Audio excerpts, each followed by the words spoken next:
Shalom saudara terkasih di dalam Tuhan, balik lagi dengan saya di channel Kristenku Inspiratif.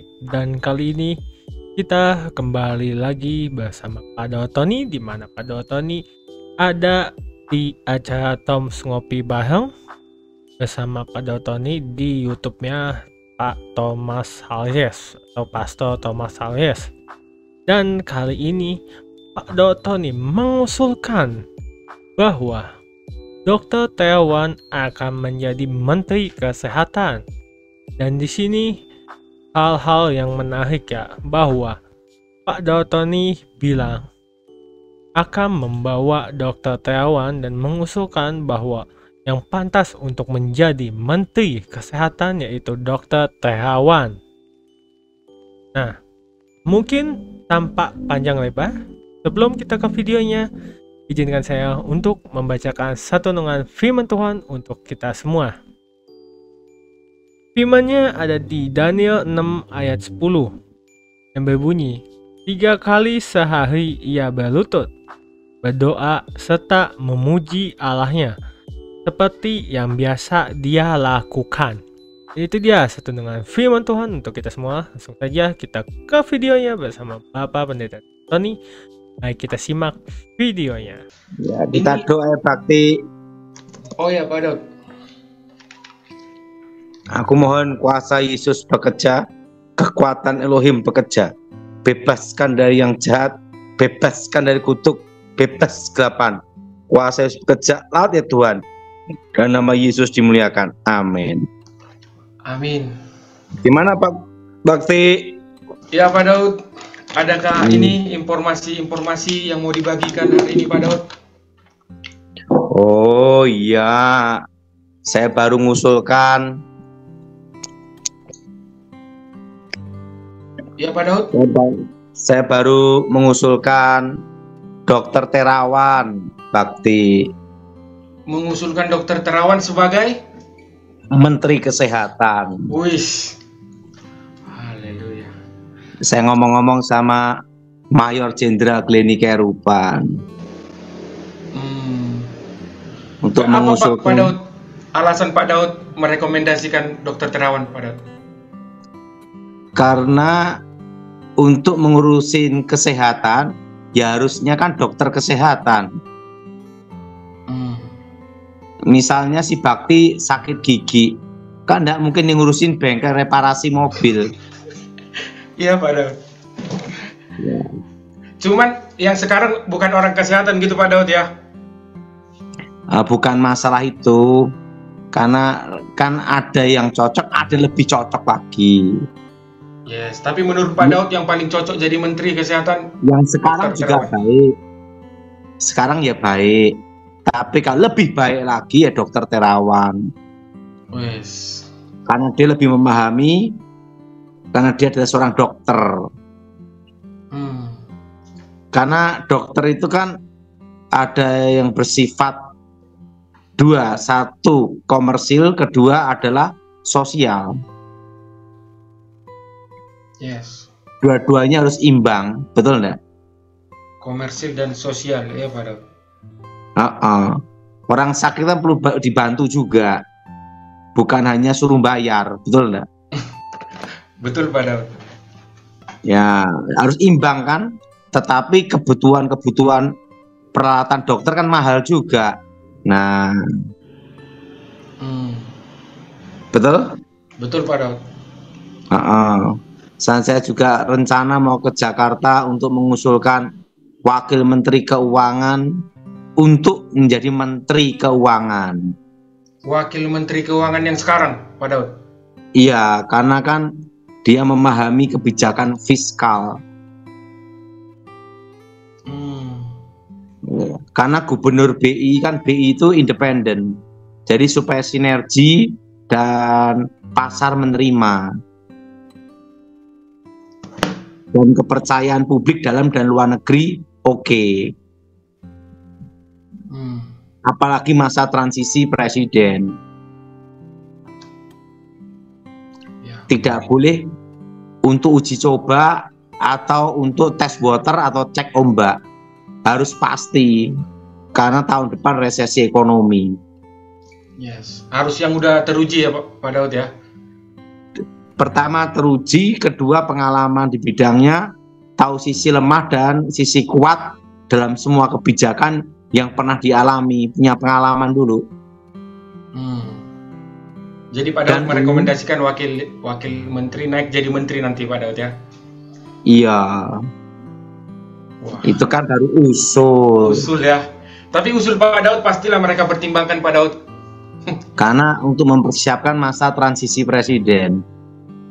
Yes. Karena masa transisi presiden ini menentukan sekali. Dan Menteri Keuangan itu harusnya adalah profesional. Ini yang sekarang profesional Pak Daud, yang orang ini kan memang orang keuangan, Ibu Sri. Kalau Ibu Sri Mulyani kan memang profesional. Yes. Tapi nanti kalau ada pergantian Menteri Keuangan baru ya lebih baik wakilnya, karena memahami. Ya nggak mulai dari awal lagi Pak Daud ya, udah ngikutin selama ini. Udah tahu apa yang harus dilakukan gitu loh. Tidak perlu ngajarin atau cek ombak atau tes water. Yes. Bukan untuk kelinci percobaan kan gitu. Ya betul Pak Daud. Karena transisi presiden itu penting sekali.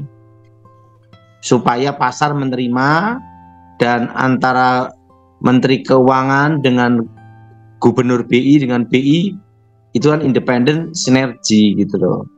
Dan DPR juga sinergi, kan harus itu semua harus imbang semuanya.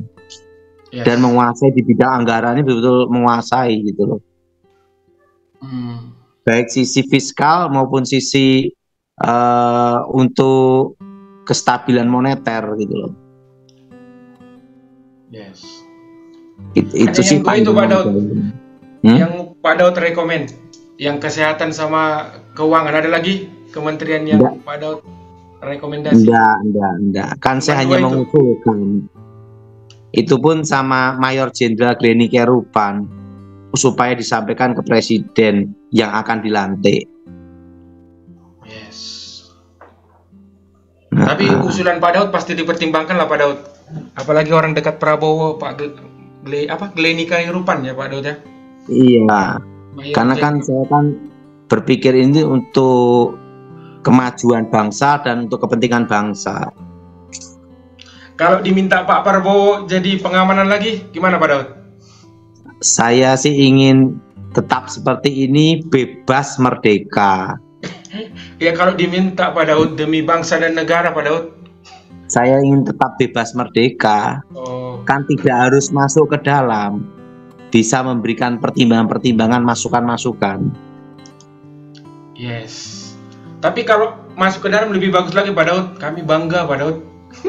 Saya sih ingin hidup ini tenang, happy lah. Udah menikmati Pak Daud ya. Iya. Ngapain cari pusing? Yes. Ada lagi yang mau disampaikan Pak Daud ini yang menyaksikan di YouTube, di Zoom, di Facebook? Nah, sekarang ini kan macet.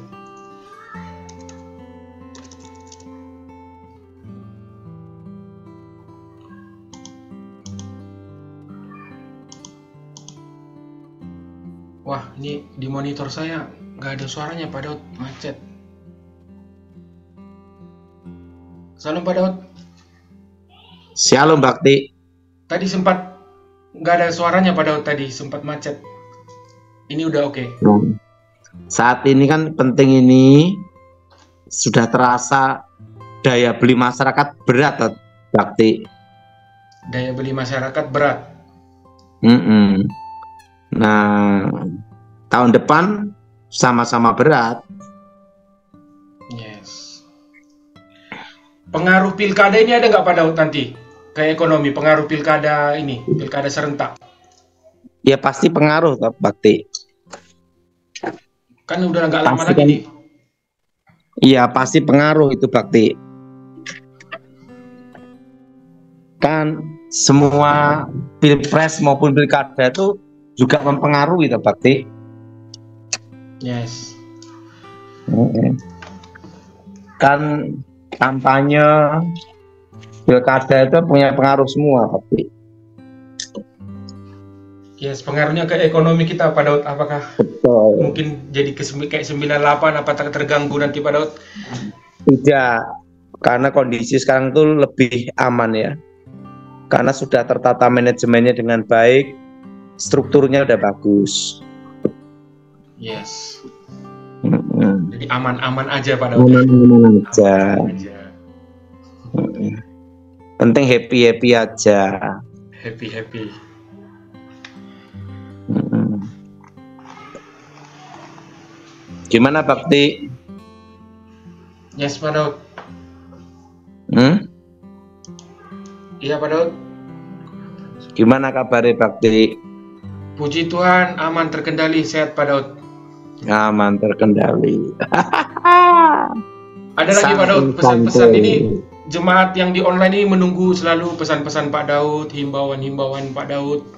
Yang penting ingat, safety sekarang itu adalah tidak punya utang bank. Tidak punya utang bank. Yang punya utang bank pusing Bakti. Iya Pak Daud. Oke, tanya jawab Bakti. Saya ucapkan terima kasih buat kalian yang sudah menonton video dari Bapak Pendeta Daud Tony, mana dia mengusulkan bahwa yang pantas untuk menjadi Menteri Kesehatan yaitu Dr. Terawan. Dia akan mengusulkan ini ke Bapak Presiden supaya Bapak Dr. Terawan bisa menjadi Menteri Kesehatan. Dan juga saya mengucapkan juga terima kasih banyak buat kalian yang sudah mendukung atau mensupport channel Kristenku Inspiratif, yang sudah subscribe, like, comment, dan share tentunya. Dan sebelum saya mengakhiri video ini, saya ingin mengingatkan juga buat kalian yang belum support channel Kristenku Inspiratif, segala support dengan cara subscribe, like, comment, dan share video-video ini ke media sosial kalian, grup WA, grup Facebook, dan grup-grup lainnya, supaya kalian makin terberkati dan semuanya juga akan makin terberkati. Dan sebelum saya mengundurkan diri, saya juga ingin membacakan setuntungan firman Tuhan, mana firmannya yang ada di Daniel 6 ayat 10 yang berbunyi, 3 kali sehari ia berlutut, berdoa serta memuji Allahnya seperti yang biasa dilakukannya. Itu dia setuntungan firman Tuhan, dan langsung saja saya akhiri video ini. Saya ucapkan terima kasih sekali lagi. Shalom and God bless you all. Dukung channel ini dengan cara subscribe, like, comment, and share, supaya channel ini dapat membagikan khotbah-khotbah yang membangun iman kita. Terima kasih. Shalom and God bless you all. Zaharia 9 ayat 9. Bersorak-soraklah dengan nyaring, hai puteri Sion, bersorak-sorailah, hai puteri Yerusalem. Lihat, rajamu datang kepadamu, ia adil dan jaya. Ia lemah lembut dan mengendarai seekor keledai beban yang mudah. Zaharia 7 ayat 9-10. Beginilah firman Tuhan semesta alam, laksanakanlah hukum yang benar dan tunjukkanlah kesetiaan dan kasih sayang kepada masing-masing. Janganlah menindas janda dan anak yatim, orang asing dan orang miskin, dan janganlah merancang kejahatan dalam hatimu terhadap masing-masing. Yohanes 8 ayat 44. Iblislah yang menjadi bapamu dan kamu ingin melakukan keinginan-keinginan bapamu. Ia adalah pembunuh manusia sejak semula dan tidak hidup dalam kebenaran, sebab di dalam dia tidak ada kebenaran. Apabila ia berkata dusta, ia berkata atas kehendaknya sendiri, sebab ia adalah pendusta dan bapa segala dusta. Yohanes 4 ayat 24. Allah itu roh dan barang siapa menyembah dia, harus menyembahnya dalam roh dan kebenaran. Yohanes 15 ayat 26. Jikalau penghibur yang akan kuutus dari Bapa datang, yaitu roh kebenaran yang keluar dari Bapa, ia akan bersaksi tentang aku. Yeah.